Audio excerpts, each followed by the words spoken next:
drawing monsters kind of maybe a decade ago. I just had a lot of fun doing them. I used to draw them in my sketchbooks.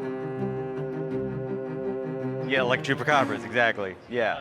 So I found about chupacabras back in the 90s.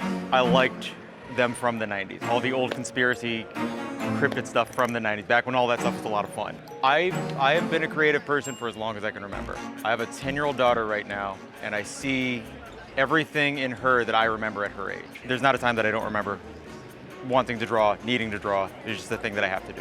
When I was a kid, I liked video games a lot, but even back then, I liked monsters a lot, and I liked drawing things that I wouldn't see out in the world. I liked creating my own world, and I liked everything being on just a little rectangle that I could create my own world on and live there for a while.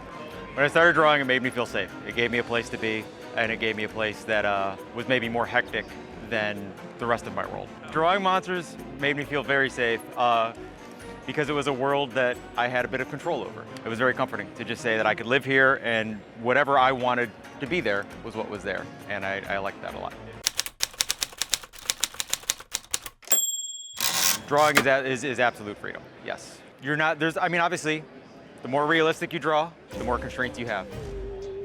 My favorite thing to do is where I'm not drawing realistic, where I'm just coming up with things, whatever's in my head. That is absolute freedom, and that is super comforting, because that is my own world, and that's someplace that I can stay and live for a while.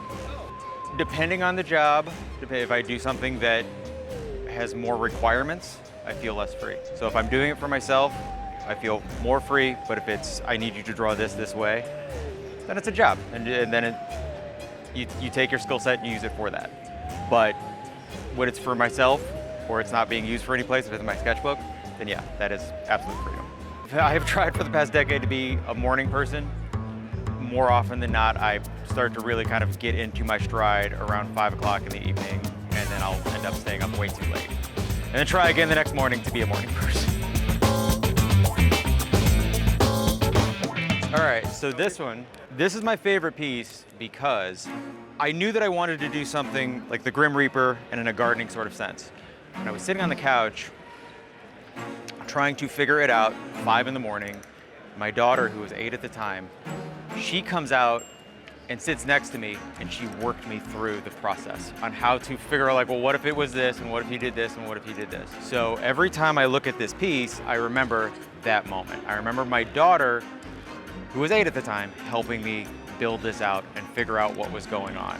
And this is the 3rd printing of this, so every time I do a new printing, I change the colorway. And every time that I change the colorway, I ask her what colors work, and she signs off on every one of them. So this is my favorite piece that I have thus far. But even at this point, she's helping me, or just coming home from school and say, what if you did this, and what if you did this? So for me, the fact that I'm able to like do this as part of my family is the best part of what I'm doing right now. Yeah, it's something, it's a tangible form of, yeah, our relationship.